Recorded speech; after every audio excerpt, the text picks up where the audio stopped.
Some people are gentle with everyone except themselves. They can see beauty in a face marked by time, meaning in an old photograph, or something worth remembering in the most ordinary moment. But when they look at themselves, they see only what isn't good enough. Joanne had lived that way for years. She made a living framing the most meaningful moments of other people's lives, and yet, in her own home, there were almost no photographs of her. Then one quiet afternoon, a woman walked into Joanne's shop carrying a very ordinary picture, and something she said made Joanne begin to see herself differently. Joanne was 52 years old. She owned a small framing shop on a quiet street between a bakery and a used bookstore. It wasn't a large place, but it always felt warm. Light wooden frames lined the wall. A long work table stood in the middle of the shop, where Joanne would spread out photographs, measure their edges, and carefully choose mats and frames. She was very good at what she did. For a slightly faded wedding photograph, Joanne might choose a simple frame, so the couple's faces remained the first thing you noticed. For a graduation picture, she often suggested warm wood because, as she liked to say, a day like that should feel like a door opening. And for a family picture taken quickly in someone's backyard, she could spend 20 minutes finding a frame that preserved exactly what made the photograph feel like home. Regular customers often told Joanne she had a gift for noticing what was special in moments other people overlooked. She always smiled when they said that, but there was something most of them didn't know. Joanne rarely kept photographs of herself. If someone took her picture at a party, she would glance at it and say the lighting wasn't good. If a friend sent her pictures after dinner, Joanne's first instinct was to zoom in on her own face. Her hair, the lines around her eyes, her chin, her smile. Then she would close the picture. Not that one. She said those words often, not because the photograph was bad. Joanne could simply always find a reason not to like the woman in it. There were photographs all over Joanne's house. One of her parents when they were young, one of her sister holding her first baby, a black and white photograph of her grandmother standing outside an old house. There were pictures of friends who had walked beside Joanne through different seasons of her life, but there were very few pictures of Joanne herself. The most recent one she'd ever displayed was more than 10 years old. It had been taken on the day her shop opened. Joanne stood behind the counter in a white shirt, her hair shorter than it was now, holding an oversized pair of scissors she had used to cut the ribbon. She had never liked that photograph. Her sister had framed it herself and brought it to the shop. "You can't erase every sign that you were here," she joked. Joanne had laughed and hung it on the wall. Years later, she moved it into the hallway, then from the hallway into her home office. Eventually, it ended up inside a box on a high shelf. Joanne didn't think much about any of this. Her life was full. She worked 6 days a week. Every morning, she opened the shop at 9. She watered the 2 plants beside the window, made coffee, turned on quiet music. Then she began receiving pieces of other people's lives, one photograph at a time. Someone would bring in a picture of a mother who had just turned 80. Someone else would bring a photograph of a dog that had been part of the family for 14 years. Sometimes a customer arrived with an image so faded you could barely make out the faces, yet they still wanted it restored and framed because it was the only photograph they had left of someone they loved. Joanne never wondered whether those photographs were perfect enough to deserve a frame. With other people, she understood that perfectly. Once, a young woman apologized because her family photograph was crooked. Joanne laid it on the table, but everyone is laughing, she said. The woman looked again. I think that's the important part. Another time, an older man brought in a picture of his wife cooking. Her hair was messy. There was flour on her apron. He wondered aloud whether he should choose something more formal. Joanne smiled. If this is how you remember her, then this is the right picture. Joanne always seemed to know what to say to other people, but somehow, none of that kindness ever made its way back to her. When she looked at her own photographs, she didn't see the story. She saw the flaws, and when she looked back on the years behind her, she rarely thought about the late nights she'd worked, the difficult seasons she'd carried the shop through, or the countless people she'd helped preserve something precious. She thought about what she hadn't done. She hadn't traveled as much as she'd planned. She hadn't started playing piano again. She still hadn't renovated the kitchen. She hadn't lost the weight she'd once promised herself she would. And at 52, she still didn't feel like the woman she had imagined she was supposed to become. Every morning, Joanne still dressed nicely. She fixed her hair. She put on the small silver earrings she loved. But there was an invisible distance between Joanne and herself. She took care of her life. She just hadn't learned to be very kind to the woman living it. One Tuesday afternoon in late fall, the shop was quieter than usual. The sky outside was gray. Yellow leaves gathered along the curb. Whenever the wind picked up, Joanne was replacing the blade in her paper cutter when the bell above the door rang. An older woman walked in. She wore a navy coat, low shoes, and carried a large envelope under one arm. Her silver hair was cut just above her shoulders.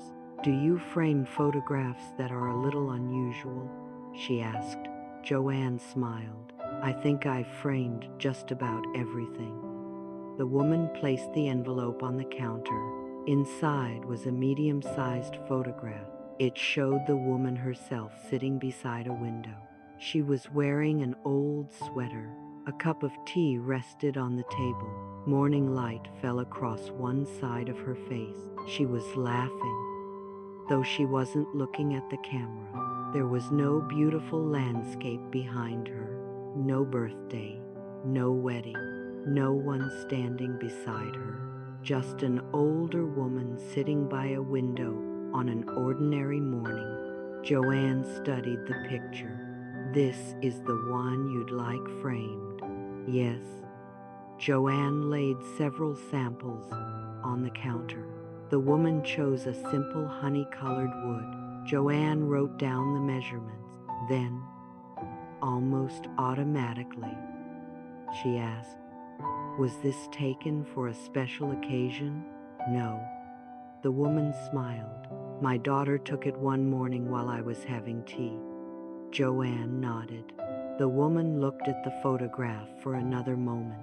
I like this one. Because of the light? Joanne asked. The woman shook her head. No, because I like the woman in this picture. Joanne looked up. The woman rested one finger near the corner of the photograph, almost as though she were touching someone she'd known for a very long time. She carried me through an entire life. For a moment, the shop was quiet. Outside, a car passed through a puddle. Joanne wasn't sure what to say. Finally, she smiled. That's a beautiful reason. The woman smiled back. It took me a long time to realize it was reason enough. After the woman left, Joanne went back to work. She measured the photograph, cut the mat, checked the corners. Everything continued as usual, but those words stayed with her. I like the woman in this picture, not because she was young, not because she fit some idea of beauty, not because she was standing somewhere remarkable, simply because she was herself.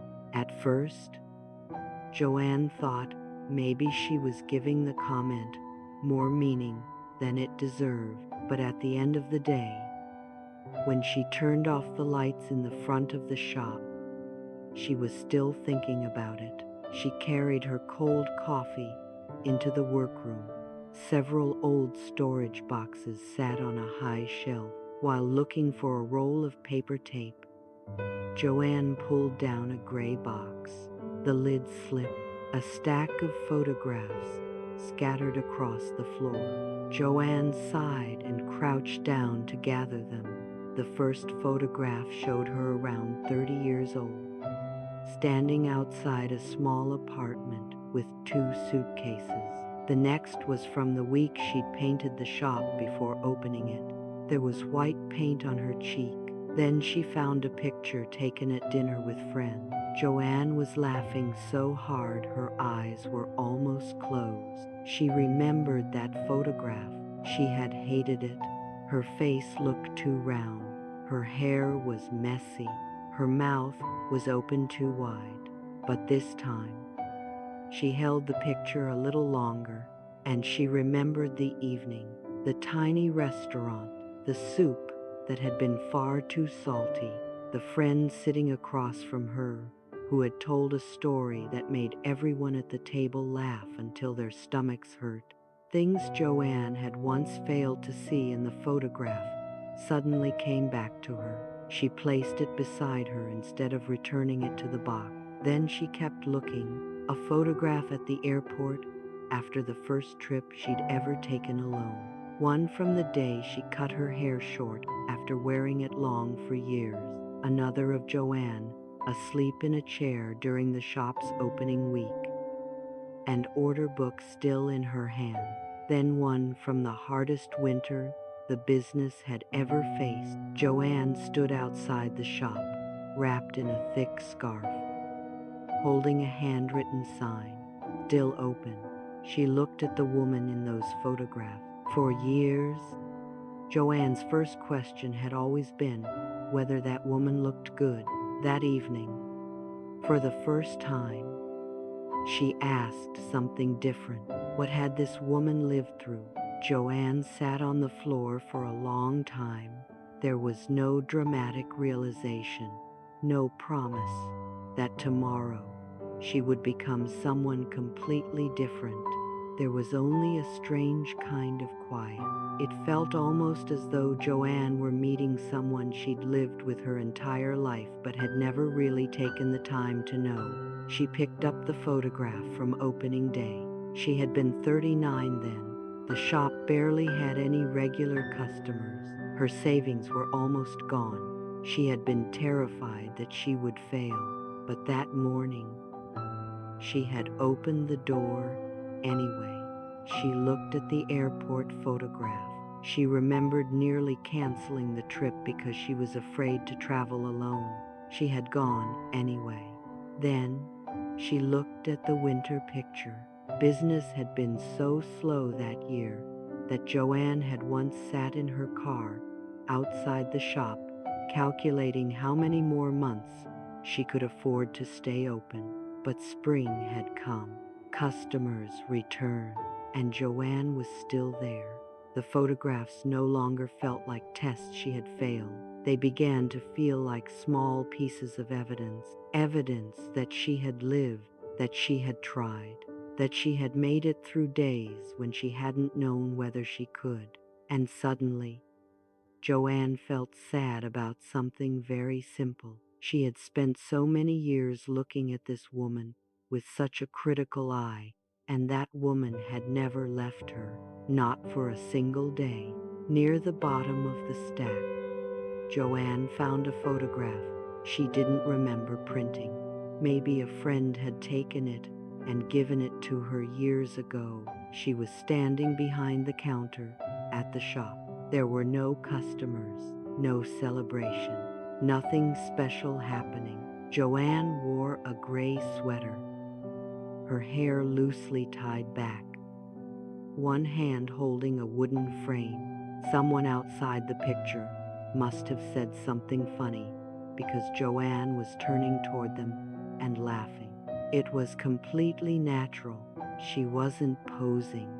She wasn't prepared. She hadn't even known someone was taking her picture. Joanne remembered what she had thought the first time she'd seen it. I looked tired, but tonight, she kept looking.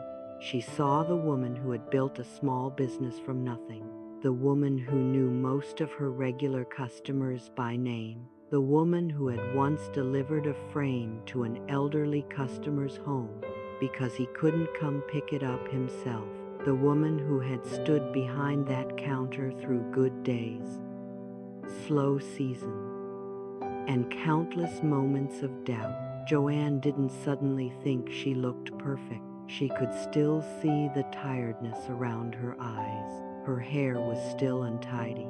But for the first time, those things weren't the whole picture. She placed the photograph on her work table. Then she walked into the front of the shop. Dozens of frame samples covered the wall. Joanne stood in front of them for a while. Finally, she chose a narrow walnut frame, the kind she usually chose for photographs. She wanted people to stop and look at a little longer. She carried it back to the table, measured, cut, mounted, cleaned the glass. Every movement was familiar. There was only one difference. This time, the customer was Joanne. When she finished, she stood the frame upright beneath the work lamp. She looked at it without saying anything. Then she slipped it into a paper bag, turned off the lights, and took it home. The next morning, Joanne didn't hang the photograph in her bedroom. She didn't hide it in the hallway either. She brought it back to the shop. On the shelf behind the counter was a small, empty space between a plant and an old clock. Joanne placed the photograph there. She stepped back, looked at it, adjusted it slightly to the left, and that was it. No one applauded. There was no music. Nothing magical happened. At 9 o'clock, Joanne opened the shop like she always did. Her first customer arrived at 9:15. A young mother brought in pictures from her daughter's birthday. Joanne worked. At 11, a man came to pick up a frame. At lunch, Joanne ate a sandwich behind the counter. Everything was ordinary, but every now and then, her eyes returned to the photograph on the shelf, and each time, she no longer thought, "How do I look?" She thought, "That's me."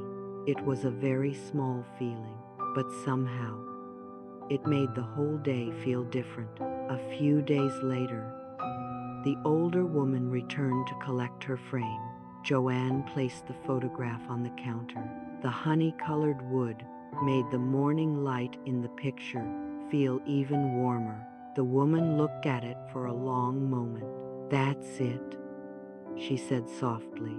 Joanne smiled. As the woman turned to leave, her eyes settled on the shelf behind Joanne. She noticed the framed photograph. Then she looked at Joanne. She didn't say anything. She simply smiled.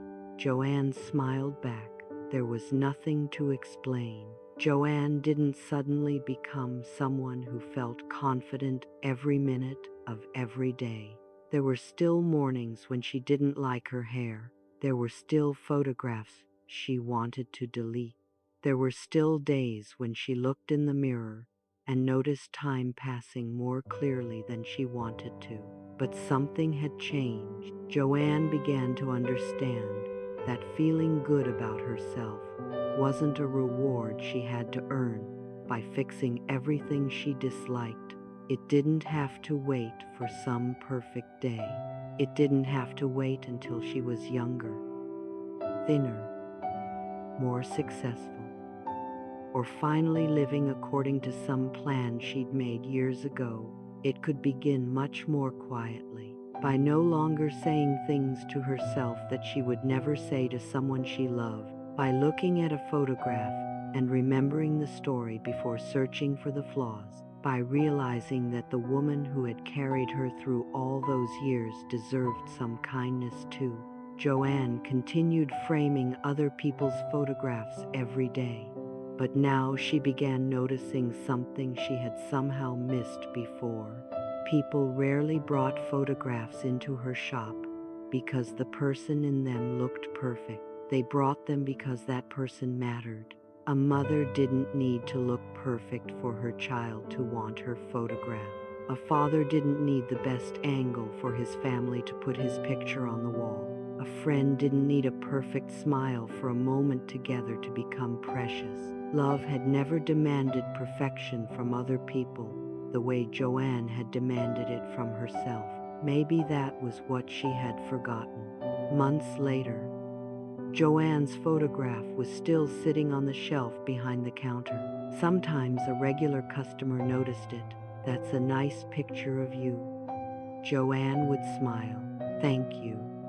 In the past, she probably would have answered immediately, "Oh, I look exhausted in that." Or maybe it was just good lighting. "I don't really look like that." Now she didn't rush to argue with the compliment. She simply let it be. One afternoon in early spring, Joanne closed the shop a little earlier than usual. Sunlight came through the front window and stretched across the rows of frames on the wall. Before turning off the last light, Joanne looked at her photograph. The woman in the picture hadn't changed. She wasn't younger. She wasn't more perfect. Nothing about her was different. Joanne was. She had stopped looking at that woman as though she were a project that needed fixing. She had begun to see her as someone who had carried her through an entire life. Joanne turned off the light, locked the door, and stepped out onto the street. Maybe loving yourself sometimes begins that simply, not by convincing yourself that you're perfect, but by deciding that you, too, are worthy of your own love. Thank you for spending these quiet moments with Joanne and the peaceful chapter.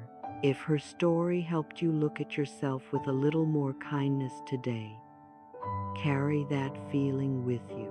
And if you know someone who has spent too many years being hard on themselves, perhaps you can gently share this story with them. Until next time, take good care of the person who has been with you through it all.